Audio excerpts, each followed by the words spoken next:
My name is Chirag Dhil. I'm from ChainlinkLabs, and today we'll be talking about is LLM aggregation a myth or a reality?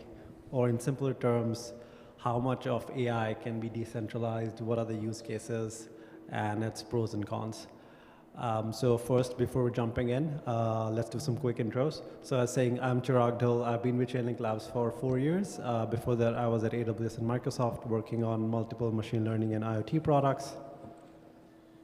Chi? Hello, everyone. I'm Chi. I'm the CEO and co-founder of Kite AI, and Kite AI is building the purpose-built layer 1 blockchain for AI. And my background comes from more the AI and data space. So I did my PhD from UC Berkeley, focused on machine learning and causal, and then started my career as a founding member at an automated machine learning company, and then joined Databricks to lead the product management for their data engineering solutions, and now Kite. Hey everyone, I'm Nolan. I lead Web3 product at Google Cloud. I've been with Google for about 8 years and joined the Web3 team about 3 years ago. So we're building developer infrastructure, data and services for Web3 builders. So node infrastructure, indexed data into BigQuery. We have a great faucet. A lot of you probably have used that. And we're just trying to build all of the things that developers need, and also working closely with protocols that need developer infrastructure. I've been involved in crypto since 2013, and I'm based in the Bay Area. Awesome. Great to have you both. So the stakes for AI are really high as more and more of our lives the key decisions are being made by AI agents, LLMs on a day-to-day basis. And we understand that particularly many of these LLMs are centralized with the data, the access, the control.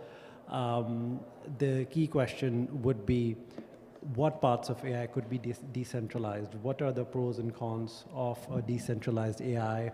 What part of the stack can you decentralize? We know about decentralized infrastructure, but beyond that, what else could be decentralized? So Chi, I'd love to start with you first to share your thoughts about pros of decentralization for AI. Sure. Actually, it's fun that right now I'm building decentralized AI while I come from the centralized AI world, because I have been building the Web2 and data, especially infrastructure products for about 6-7 years before Kite. But what makes me feel super excited about decentralized AI is, first of all, what does that mean? I felt like that's more, when it comes to decentralized AI, it's talk about the trust, the transparency, and the ownership. Because to me, I think centralized AI is a lot of times great in terms of efficiency, but when there's no transparency in the process, and also there's no ownership. What does that mean is when centralized organizations or companies like OpenAI and a bunch of others are using the data from internet or using the other, stuff into the foundation model building process, you don't know what's happened, and nobody really gets anything from the process, even if you are the creator of the data. So that's, to me, is where I felt super excited about decentralized AI, to bring the ownership and transparency back to people. But again, it's not, when it comes to the idealistic decentralized AI, a lot of people talk about running everything on a fully decentralized environment, such as running the model on blockchain, or even like train model on chain, such as the thing. So to us, we are trying to strike the balance. But the key focus, for example, for Kite, is really trying to focus on the proof of attributed intelligence and bring the ownership and monetization back to the broader community for AI. Yeah, I think you have to kind of break the discussion up into two parts, right? There's the decentralized like training and then decentralized inference. So on the training side, I think it does make a lot of sense, because you can, as you said, like attribute properly and incentivize the right people and compensate them fairly for their data. On the inference side, I think it's a much different story. I think centralization is more pragmatic today, because if you talk to enterprises, they're hesitant to even use like the big commercial models because they don't know what's happening with their prompts, their corporate data, et cetera. You see a lot of enterprises even running like open source locally because they don't want any data to go out. So like decentralization is like the other extreme where it's like, who knows where your prompts are going, right? On the inference side. So I think it's going to be a while before like enterprises are comfortable doing that. At least that's my perspective on it. Talking a little bit about AI agents now, Truth Terminal was launched as a way to provide fact-checking in a very decentralized manner to all the false information that's spreading on social media these days. However, it kind of took a wrong turn where it started investing in meme coins.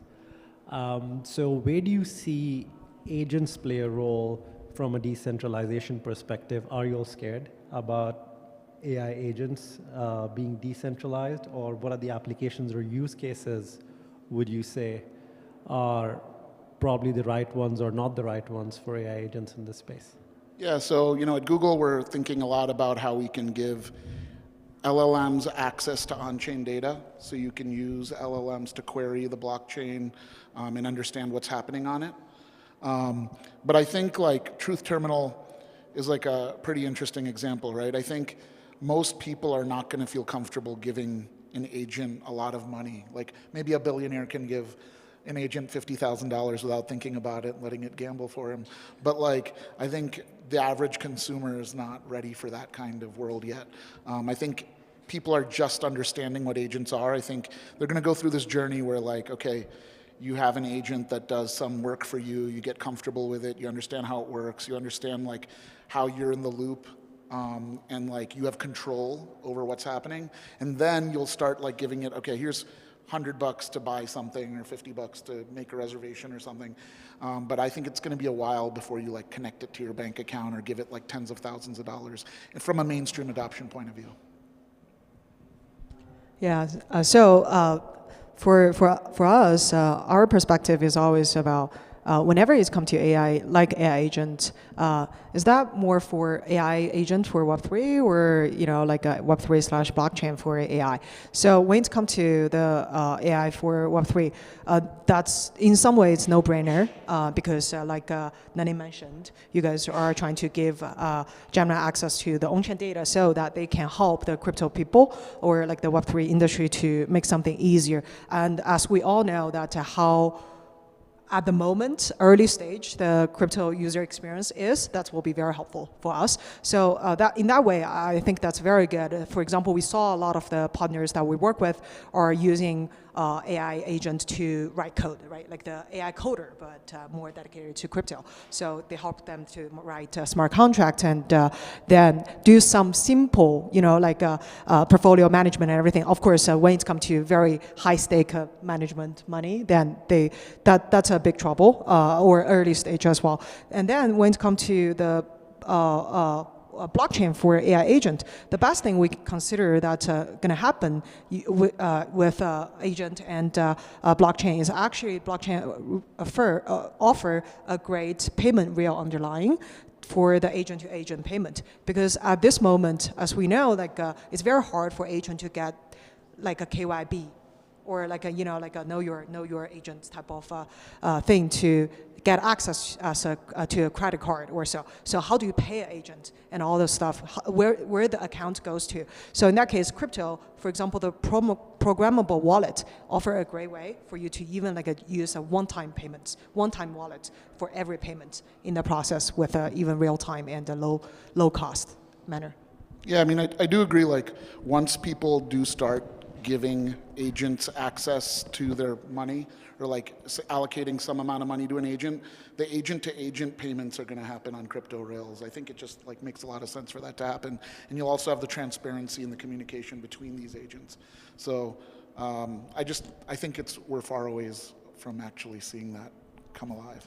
That's true. A lot of other things to fix first.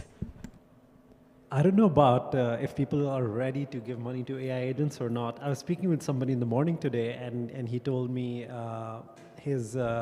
somebody built an agent on their platform, and that agent was already 200% up in this volatile market. So I don't know. I would love to see a show of hands. How many of you would be comfortable giving $5,000 to your AI agent to trade on your behalf? Wow. There you go. There you go. Yeah, 4 hands of like 20 people. It's not bad. It's like 25% people already.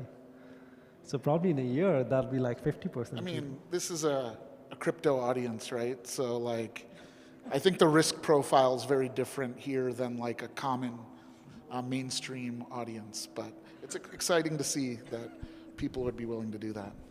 That's the beauty of, by the way, crypto industry. People are usually more willing to be adopt of a future technology. So. So tell me a little about proof of AI. Does that solve for that? Like, would it make a person like me more comfortable using an AI agent with proof of AI?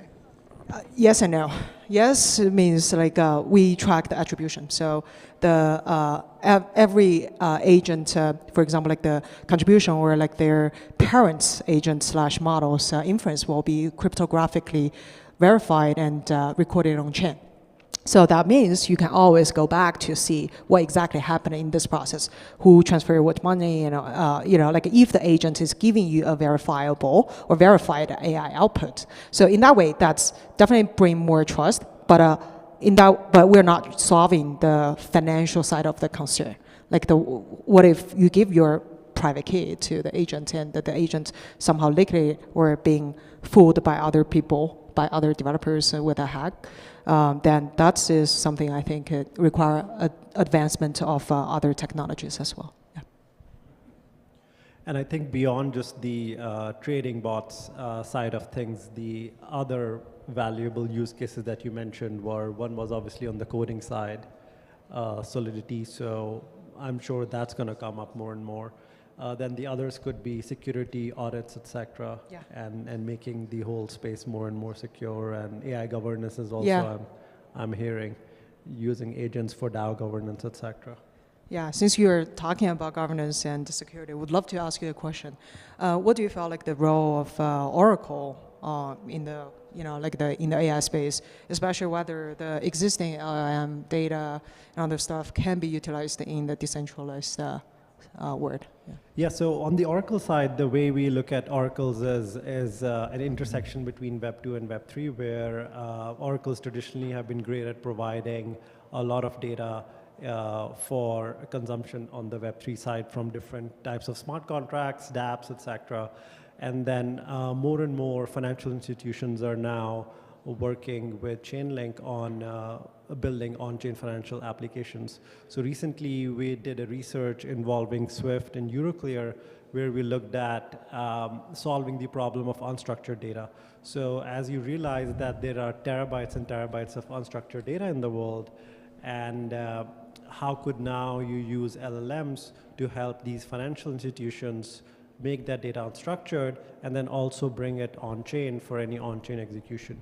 So we started looking at that, and then we realized that because some of these unstructured data is like corporate actions, which are like hundreds of pages of PDFs, and some of this data can be very niche. Now, because of the data could be niche, there is a higher chance that the LLM could hallucinate. Now the LLM could hallucinate. How could an Oracle play a role in perhaps getting multiple LLMs to provide the same answer to you, and then comparing the answer in a vectorized format to then see which LLM is hallucinating versus which is not, and then picking the right LLM to get the right answer on chain. And then that's what we call the golden source of record. And essentially, this really helped the financial institutions we were working with feel much more confident in using LLMs, because now they almost had a greater sense of security that for all that niche data that they are now making more structured, they have multiple LLMs output being aggregated and the correct answer being provided. So we thought this was a great kind of an example for leveraging some of that centralized aspects of LLM, but making them decentralized for a higher confidence and answer to be put on the blockchain. I don't know if you have any, that was a sign. I think it's interesting. I think doing the aggregation for writing on an Oracle de-risks to some degree, but whenever you're dealing with non-deterministic outputs, like it's pretty risky to call it like the truth and put it on the chain, right? So like I think it helps de-risk, but I think you need another layer somewhere if you're really going to call like an LLM output. What's going on? Are we done? Is that the? You've awakened the spirits. It's quite distracting, I'll just say that. So I think you need another layer, right? Like some evaluation or something before you put it on the chain, not just simply aggregating. I think it does help. It's like one step. And you're seeing like, I think a common cognitive architecture now is like to send a prompt to like 10 different models, rank and sort and evaluate the results, and then use them and move forward that way. So I think this is like part of what you're talking about, but I don't think it's the complete solution.